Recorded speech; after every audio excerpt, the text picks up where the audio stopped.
Olá, meus alunos, bom dia para vocês. Boa tarde e boa noite também, dependendo da hora que você esteja vendo este vídeo aqui em específico, tá? Então, nós vimos na aula passada a citologia, mas paramos quando se falava de microscópio óptico, tá? Então, hoje nós vamos falar sobre microscópio eletrônico, uma continuação do assunto anterior, uma extensão dele na verdade. Com relação ao microscópio eletrônico, devemos também trazer algumas coisas com relação a esse tipo de tecnologia que foi colocada para nós, né, para a gente aqui que estuda ciência, em 1950. Né? Então, é uma tecnologia bastante já experiente, né? Digamos que já tem um certo tempo de avanço, de estudo com relação a esse tipo de tecnologia, e veio somente para somar. Tá? Qual é a diferença entre microscópio eletrônico e microscópio óptico que a gente viu? O microscópio óptico ele se vale exclusivamente de lentes. Tá? Então, são espelhos, são vidros que têm uma certa curvatura que dá um aprofundamento melhor na imagem que você esteja estudando. Diferentemente do microscópio eletrônico, ele se vale agora de sistemas eletrônicos, além de lentes, para aprimorar a ampliação da imagem. Se antes eu tinha uma imagem que no máximo vai a 1500 vezes no microscópio óptico, no microscópio eletrônico eu tenho um avanço de ampliação de imagem de 5000 até 100.000 vezes. É uma ampliação gigantesca. Você agora tem, digamos, algo relacionado à ampliação de imagem sem perder qualidade. Se você ampliasse a imagem muito no microscópio óptico, você perderia a qualidade da sua imagem. Você veria granulações. No caso do microscópio eletrônico, você consegue ter uma ampliação magnífica, espetacular, sem perder a qualidade da sua imagem. Então isso revolucionou forte a ciência na época. E ela foi trazida, né, depois de tantos e tantos estudos com relação ao microscópio óptico. Né?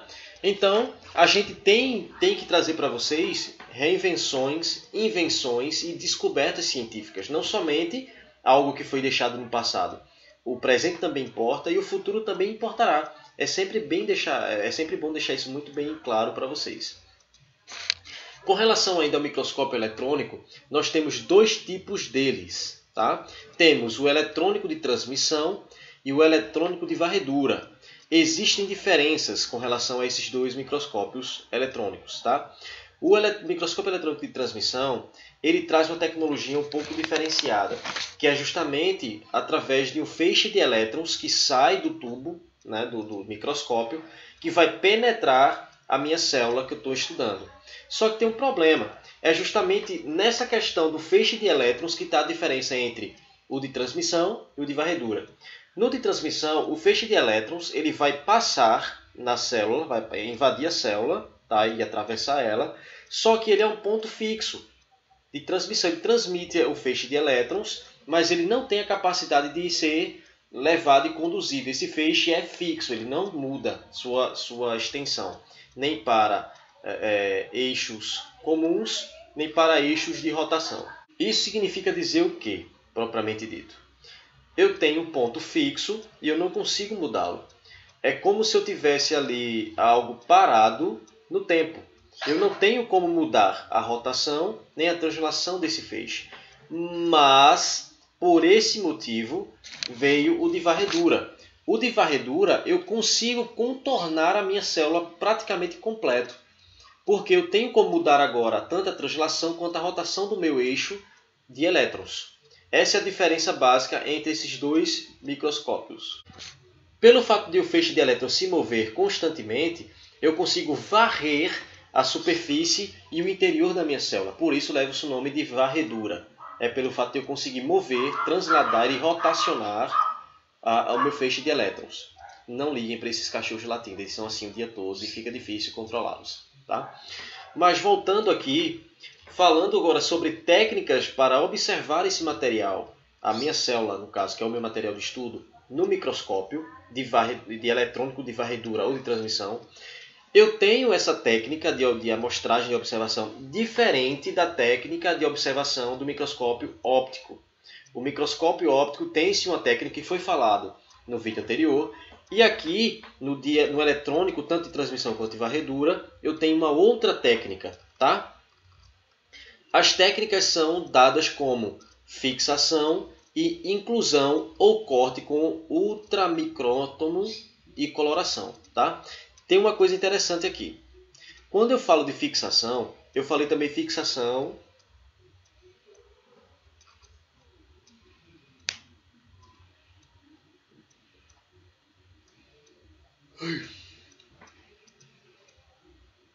no vídeo anterior. Isso significa o quê? Que ambos têm praticamente a mesma técnica inicial, que é a fixação do material genético, material de estudo, na lâmina, na qual eu vou estudar. Só que tem um problema. No caso do microscópio eletrônico, eu não consigo manter a minha célula viva de acordo com o microscópio óptico. No óptico, eu consegui estudar a minha célula viva, tá? Nesse caso aqui, eu não consigo. Por quê? Não tem como um feixe de elétrons atravessar um ser vivo, uma célula viva, e essa célula permanecer viva. Um feixe de elétrons ele tem uma carga muito grande, tanto carga elétrica, tá, quanto de material, no caso, temperatura. Ele aquece muito, porque eu tenho carga em movimento, né? Fluxo de elétrons transmite carga e corrente. Essa corrente, em passagem por muito tempo, ela aumenta a temperatura do ser vivo ou da minha célula. E isso a temperatura da célula não suporta, ela vai estourar, ela vai morrer, né? Então, por conta disso, eu tenho que levar em consideração agora que a minha célula ela não pode ser mantida viva durante o estudo do microscópio eletrônico, tá? Esse é o maior, digamos que é a maior ideia que possa ter sobre a fixação, a técnica de fixação. Depois que ele está fixado na célula, na lâmina, para fixar esse material na lâmina, eu vou levar em consideração também uma substância chamada glutaraldeído. O glutaraldeído ele vai entrar em contato com a célula que está lá na lâmina e vai fixá-la na lâmina, impossibilitando que ela escorra ou ela saia de posição durante o estudo, durante a passagem do feixe de elétrons.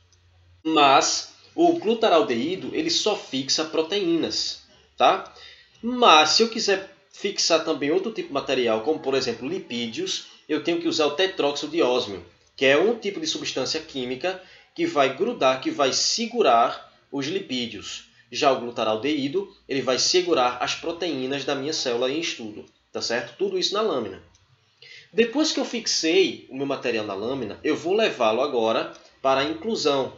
A inclusão é deixar o material todo certinho lá, retilíneo, na minha lâmina, depois fazer o corte e depois colorir essa célula.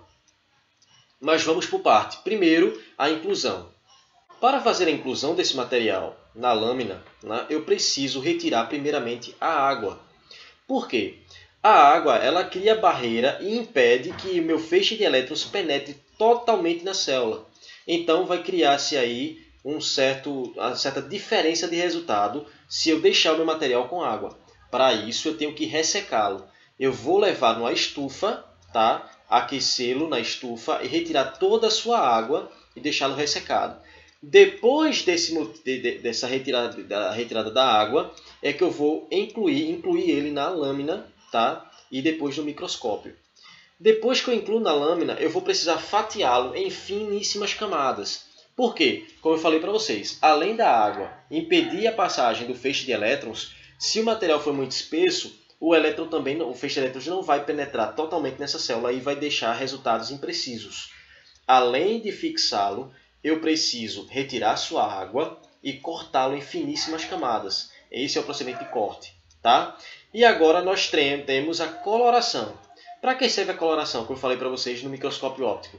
Para dar visibilidade a algumas partes que eu não conseguiria ver no microscópio apenas pela coloração natural. Então eu faço a coloração artificial para conseguir identificar partes que não dá para enxergar a olho nu. Mas existe uma grandíssima diferença, grandiosíssima, não grandíssima, né? Grandiosíssima diferença entre a coloração feita para o microscópio eletrônico do que a coloração feita para microscópio óptico. Lembra que no microscópio óptico eu usei corantes, de fato chamados corantes, eles possuíam cor. No caso aqui do microscópio eletrônico, esses corantes não possuem cor. tá? Eles são corados com sais de urânio e sais de chumbo, mas eles não apresentam coloração. Mas, professor, por que se não possuem cor, por que são chamados de corantes? Olha, quando eu falo de corantes para microscópio eletrônico, eu tenho que levar em consideração que no microscópio eletrônico vai ser emitido feixes de elétrons.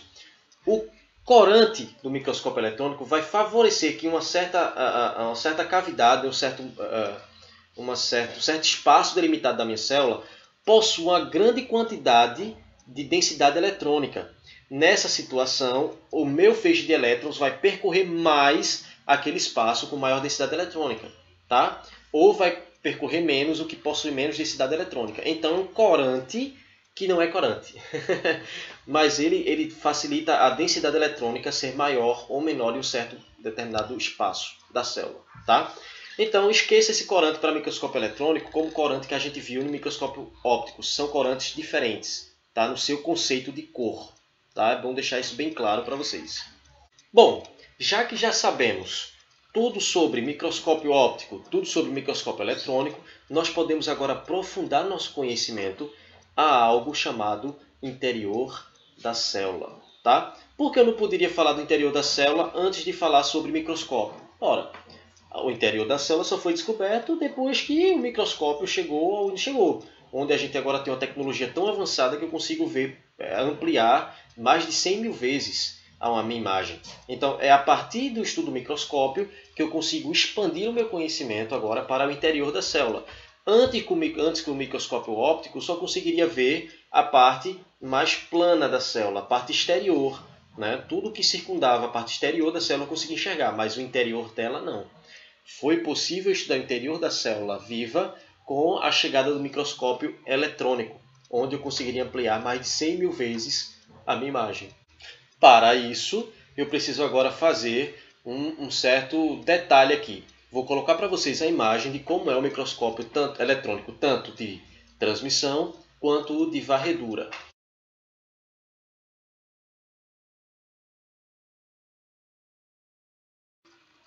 Olha, se no microscópio óptico eu não conseguir enxergar a membrana plasmática, no microscópio eletrônico fica clara para mim. Eu consigo enxergar com muito rigor de detalhes essa membrana plasmática. Mas quando eu falo para vocês sobre o citoplasma, eu consegui enxergá-la no microscópio óptico. Só que, veja que interessante, no microscópio eletrônico eu agora consigo ver detalhes minuciosos sobre esse citoplasma. Antes, para mim, o citoplasma, usando o microscópio óptico, era apenas um líquido gelatinoso. Tá? Mas no microscópio eletrônico, ele mostrou-se um complexo labirinto membranoso, tá? Que se chama retículo endoplasmático granuloso. Não confundir com o rugoso. Tá? Mas veja, se eu conseguia ver antes algo tão superficialmente, com a tecnologia um pouco anterior, ultrapassada, com a tecnologia agora nova, eu consigo enxergar detalhes minuciosos. Isso é maravilhoso e revolucionou a ciência. Se antes eu não tinha detalhes, agora eu posso ter detalhes, e com riqueza de detalhes. Tá? Então, o microscópio eletrônico ele revelou a existência de tipos básicos de célula, sendo procarióticas ou eucarióticas. Então, a diferença entre elas agora é que as células eucarióticas elas possuem um citoplasma repleto de canais, bolsas e outras estruturas membranosas, sendo uma delas o núcleo, que eu falei para vocês.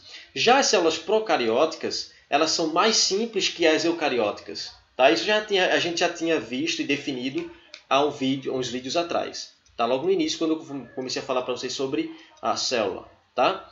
Então, isso fica muito claro para a gente. Tá certo?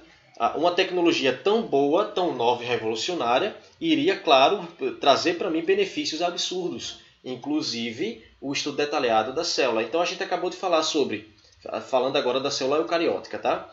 Centríolos que estão localizados na membrana plasmática, no citoplasma, quer dizer.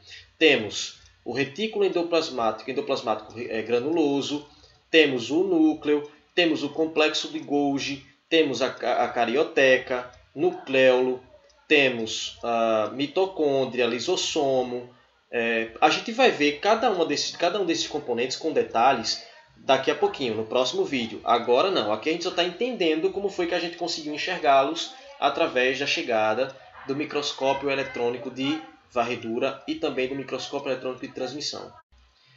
Já para a célula procariótica, né, que são encontrados mais em bactérias, nós temos aqui parede celular, membrana plasmática, citoplasma, flagelo, nucleoide, ribossomos e por aí vai.